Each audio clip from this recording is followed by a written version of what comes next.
ദേശാഭിമാനി മുഖപ്രസംഗം 2025 ജനുവരി 17. മലയോര ജനതയ്ക്ക് ആത്മവിശ്വാസം പകർന്ന് സർക്കാർ. മലയോര ജനതയുടെ ഭൂമിയുമായി ബന്ധപ്പെട്ട പ്രശ്നങ്ങളും മറ്റ് ആശങ്കകളും പരിഹരിച്ച് സമഗ്രമായ വികസന പദ്ധതികൾ നടപ്പാക്കുക എന്നതാണ് LDF സർക്കാരിൻ്റെ പ്രഖ്യാപിത നയം. കഴിഞ്ഞ 8.5 വർഷത്തിനിടയിൽ സർക്കാർ ഇതിനായി നിരവധി പദ്ധതികളും മലയോര ജില്ലകൾക്ക് പ്രത്യേക പാക്കേജുകളും നടപ്പാക്കി. 1977 മുമ്പുള്ള മുഴുവൻ അർഹരായ കുടിയേറ്റ കർഷകർക്കും പട്ടയം നൽകാൻ നടപടികളെടുത്തു.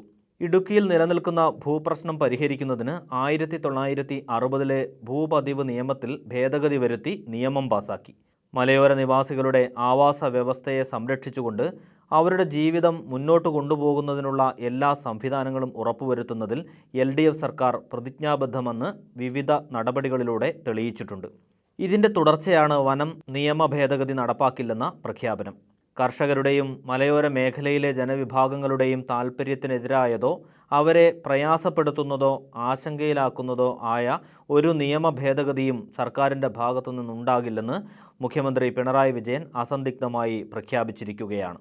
വന നിയമ ഭേദഗതിയുടെ കരടുമായി ബന്ധപ്പെട്ട് വസ്തുതകൾ മറച്ചുവെച്ച് ചില മാധ്യമങ്ങളും പ്രതിപക്ഷവും ജനങ്ങൾക്കിടയിൽ തെറ്റിദ്ധാരണയും ആശങ്കയും പരത്തി രാഷ്ട്രീയ മുതലെടുപ്പ് നടത്താൻ ശ്രമിക്കുന്നതിനിടയിലാണ് സർക്കാരിൻ്റെ സുപ്രധാന തീരുമാനം.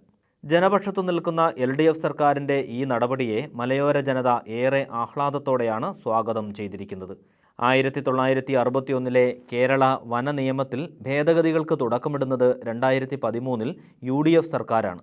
2013 മാർച്ചിൽ അഡീഷണൽ പ്രിൻസിപ്പൽ ഫോറസ്റ്റ് കൺസർവേറ്റർ തയ്യാറാക്കിയ കരട് ബില്ലിലാണ് തുടക്കം.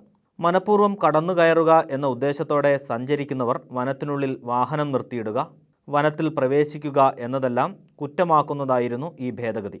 അതിൻ്റെ തുടർ നടപടികൾ മാത്രമായിരുന്നു ഇപ്പോഴത്തെ കരട് പ്രസിദ്ധീകരണം.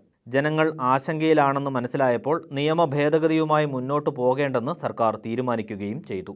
വർദ്ധിച്ചുവരുന്ന വന്യജീവികളുടെ ആക്രമണത്തിൽ ആളുകൾക്കും വളർത്തുമൃഗങ്ങൾക്കും ജീവൻ നഷ്ടപ്പെടുന്നത് തടയാൻ സർക്കാർ പരമാവധി ശ്രമിക്കുന്നുണ്ട്.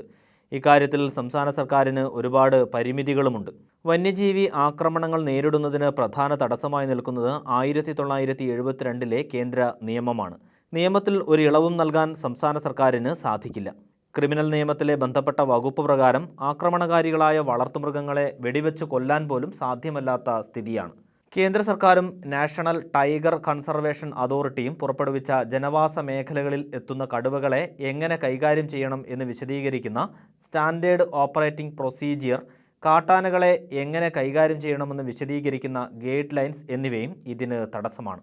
ഈ സാഹചര്യത്തിലാണ് കേന്ദ്ര വന്യജീവി സംരക്ഷണ നിയമം ഭേദഗതി ചെയ്യണമെന്നും കേന്ദ്ര സർക്കാർ പുറപ്പെടുവിച്ച എല്ലാ കർശന നിയന്ത്രണങ്ങളും നടപടിക്രമങ്ങളും ലഘൂകരിക്കണമെന്നും കേരള നിയമസഭ പ്രമേയം വഴി കേന്ദ്രത്തോട് ആവശ്യപ്പെട്ടത്. എന്നാൽ അനുകൂലമായ ഒരു നടപടിയും കേന്ദ്രത്തിൻ്റെ ഭാഗത്തു നിന്ന് ഉണ്ടായിട്ടില്ല. കേരളവും തമിഴ്നാടും കർണാടകവും അടക്കമുള്ള സംസ്ഥാനങ്ങളിൽ വന്യമൃഗങ്ങൾ ഭക്ഷണവും വെള്ളവും തേടി ജനവാസ കേന്ദ്രങ്ങളിൽ ഇറങ്ങുന്നതും കൃഷി നശിപ്പിക്കുന്നതും മനുഷ്യരെ ആക്രമിക്കുന്നതും വ്യാപകമാകുന്നുണ്ട്. മൃഗ-മനുഷ്യ സംഘർഷം പലതലങ്ങളിൽ കൈകാര്യം ചെയ്യേണ്ട വിഷയമാണ്. പ്രശ്നപരിഹാരത്തിന് കേരളം വിശദമായ പദ്ധതി സമർപ്പിച്ചെങ്കിലും കേന്ദ്രം അനങ്ങിയിട്ടില്ല. വനസംരക്ഷണത്തിനും മനുഷ്യ വന്യജീവി സംഘർഷം കുറയ്ക്കുന്നതിനും സംസ്ഥാന സർക്കാർ ആവിഷ്കരിച്ച പദ്ധതികൾക്കെല്ലാം കേന്ദ്ര ഗവൺമെൻറ് തടസ്സം നിൽക്കുകയാണ്. പ്രശ്നത്തിൻ്റെ ഗൗരവം മനസ്സിലാക്കി നടപടികൾ സ്വീകരിക്കാൻ കേന്ദ്രത്തിൽ സമ്മർദ്ദം ചെലുത്തേണ്ട സംസ്ഥാനത്തു നിന്നുള്ള UDFൻ്റെ MPമാർ ഇതിന് തയ്യാറാകാതെ രാഷ്ട്രീയ മുതലെടുപ്പിനാണ് എപ്പോഴും ശ്രമിക്കുന്നത്. എന്നാൽ ജനങ്ങളുടെ ആശങ്കയ്ക്കൊപ്പം നിന്നുകൊണ്ട് മനുഷ്യരുടെ ജീവനും ജീവിതവും സ്വത്തും സംരക്ഷിക്കാൻ LDF സർക്കാർ മുന്നിലുണ്ടെന്നത് നാടിൻ്റെ അനുഭവമാണ്. വന ഭേദഗതി നിയമം നടപ്പാക്കില്ലെന്ന തീരുമാനം ഇതിൻ്റെ ഭാഗമാണ്.